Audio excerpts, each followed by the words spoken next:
hush it, get your tea and your popcorn because this is going to be a good one. We've got an unambiguous dark-skinned black woman admitting that light-skinned people are the white people of the black community.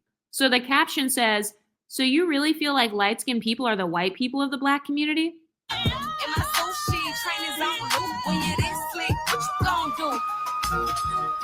Let's take a look at the comments. We've got someone saying, "I agree." Somebody says brown paper bag test, tree bark test, blue vein societies, Jack and Jill. Oh.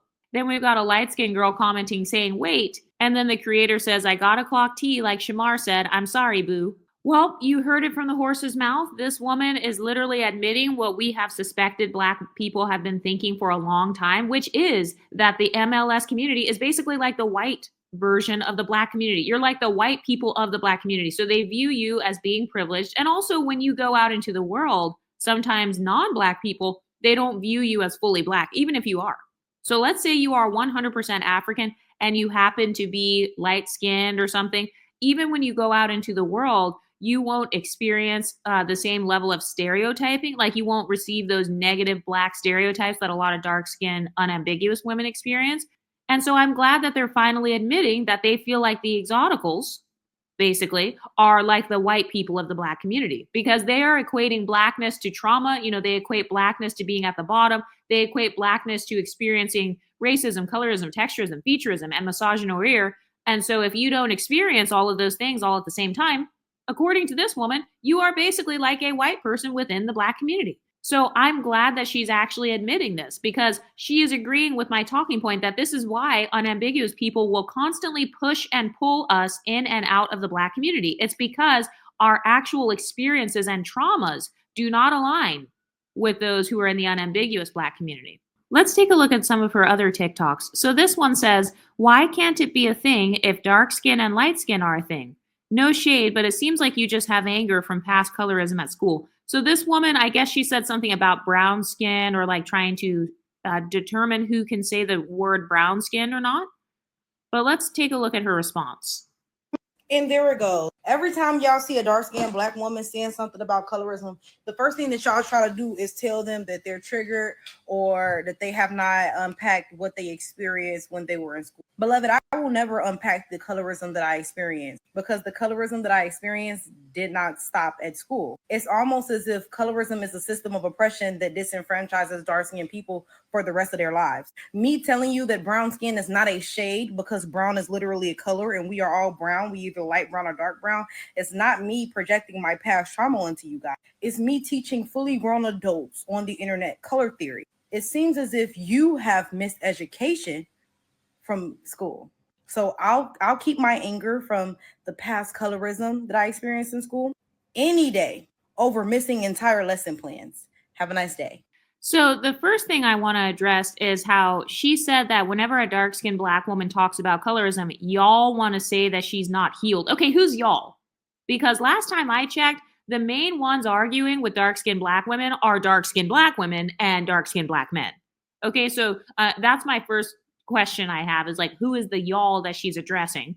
And then with the whole brown skin thing, I personally don't really use the term brown either because I am multicultural. So whenever somebody says the word brown, to me, I do think of like Hispanic people, I think of Indian people, but that's just me personally. I don't identity police other women and tell other women, you can't use the term brown skin. So that's another issue I've noticed with a lot of dark skinned black women. Have you guys ever noticed that a lot of people in the monocultural black community, they want to control your identity? And it's like, sis, why do you even care so much about how somebody else nicknames her own skin tone? Why is it always somebody from Blackistan telling you, well, you're not light skinned, you're brown. Well, you're not dark skinned. Well, you're not chocolate, you're not cinnamon, you're not this, you're not that. And it's like, not only do you not even have the same skin tone identity as them, but you are not them. So you can't control the nickname that somebody gives themselves. So just because I personally don't use the term brown because I feel like it's too vague, that doesn't mean that I would ever tell somebody else, you can't call yourself brown skinned. No, if somebody wants to call themselves brown or brown skinned or cinnamon, caramel, butter pecan, whatever, then they can. So it's like, why is it usually the monocultural women in the middle of Blackistan who are the most obsessed with what skin tone nickname you identify as? Why are you obsessed with other people's racial identities? Why are you obsessed with other people's skin tone identities? So that's interesting. And then she says that she will never be able to unpack colorism because, it's a systematic oppression or whatever. So basically, she's saying, I'm always going to be mentally fucked up due to my skin tone. Okay, so you're admitting that your skin complexion is going to forever be a social handicap and you will never be able to mentally overcome the limitations that you've placed on your complexion or the limitations that you think society has placed on your complexion. If that's not a victim mentality, I don't know what is. So this is the exact problem that I have with some of these talking points. It literally just leads Black women into this victim mentality like, oh, I'm at the bottom. Nope, I'm never going to get over it. I'm always going to be traumatized. Every day walking in this world as a dark skinned Black woman, I'm just going to be traumatized because everybody's going to stereotype me and colorism's never going to end. Racism's never going to end. So I'll never get over it. So basically, I'll always be angry about this. I will always have rage about this particular thing, and I'm going to walk around with that rage. And I'm not saying that people have to be like complacent or accept racism and stuff, but I don't think that women should define themselves based on the traumas they've experienced. So this is the problem that I had with the Black empowerment space. A lot of it was just content about how much it sucks to be a dark skinned Black woman because, Black men didn't want them or white Hollywood is racist. They're not getting corrective promotion. So you see this woman walking around kind of speaking with that same rhetoric. Basically, she's saying, I'm at the bottom. So of course I'm going to be mad. I'm always going to be mad. And by the way, this lines up with my talking point as well, that a lot of these women, they have rage that comes along with, their disadvantaged experiences. And so they want to inflict trauma upon you because they feel like it's not fair that you didn't have to experience the same traumas as them. So how you were born, even though you can't help how you were born, it's not fair that you were born with certain privileges that they didn't get access to. And so now, you got this woman here basically admitting, oh, I'm going to be angry. I'm going to stay mad. And it's like, okay, so if you're going to walk around angry and mad and basically complaining, then don't get mad if people don't want to hang out with you. Or if your collective image for unambiguous Black women goes down because you guys are known for complaining. Don't get mad if people don't want to hang out with a negative Nancy. Let's take a look at some of these comments. This person says, you're limiting Black complexions more. There are dark to light shades and brown. The brown is referring to the shade in between. Dark-skinned women need to heal instead of trying to micromanage everything. Yeah, I agree. Like, if you don't like the term brown or if you feel like it's too vague, like me, just don't use it. You just don't use that phrase, and then you can use the phrase light skin and dark skin, but you cannot control other people's freedom of speech. So if other people call themselves brown or brown skin, then that's fine. So that's also my issue that I've had with a lot of unambiguous Black women. It's the fact that they feel the need to micromanage your identity. They want to micromanage whether or not you're Black enough, whether or not you're light skinned enough, whether or not you're mixed enough, whether or not you're pretty enough. They want to micromanage your body type. Now they're saying you're a white supremacist if you're skinny. So it's like, okay, if you are actually happy with your body and your identity and your complexion, you wouldn't even care what somebody else calls their complexion. But I've noticed there's almost this parasocial relationship that some unambiguous women have with other women. And so they have this mindset of, no, get over here and represent me. They're obsessed with like having proper representation. And so if you have it, maybe if you're non-white passing, they may want you to be their representation. So they'll try to force you into Blackness. Or if you look too different from them, they may try to force you out of Blackness. So it's always this external locus of control, this external obsession. How does she identify her skin tone? What race does she identify as? What does she look like? Let me compare my privileges to her privileges. Oh, I don't have the same privileges. So now I'm never going to get over it. I'm always going to be mad. I'm always going to be traumatized. And you just have to deal with my anger.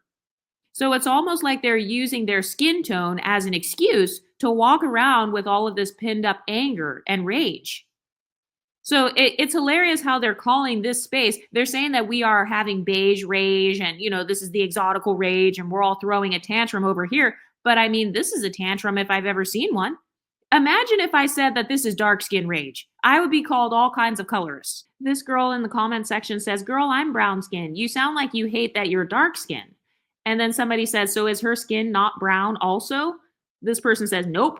Then she says, okay.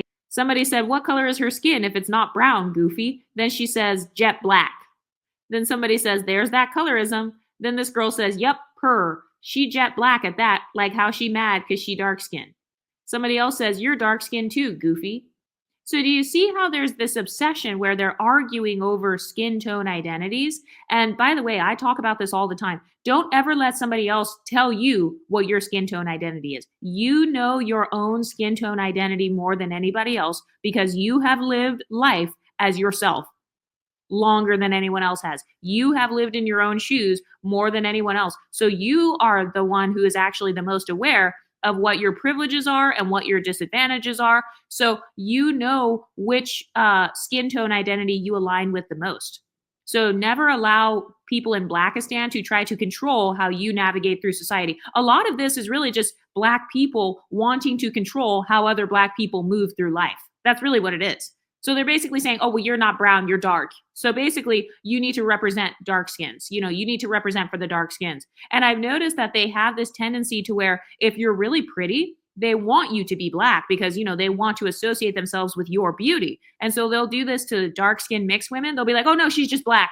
Oh, no, Justine Skye, she's just Black. Ryan Destiny, she's just Black. Meanwhile, both of those women are actually mixed. So they will definitely try to force you into Blackness if you're mixed and dark skinned because they want to associate themselves with your beauty. They want you to represent them. They need you to be their representation. They're not begging for Whoopi Goldberg to be their representation. They don't give a fuck about what Whoopi Goldberg does. They don't give a fuck about what Normani does. That's why they don't listen to her music. They don't give a fuck about what Kelly Rowland does or Serena Williams. Hence why Kelly Rowland and Serena Williams both said fuck this and decided to actually bleach themselves because they don't even want to be associated with the collective image of unambiguous dark-skinned Black women, but I'll be making a video about that soon. Anyway, what do you ladies think? Let me know in the comment section and I'll talk to you next time. Stay pretty, ladies.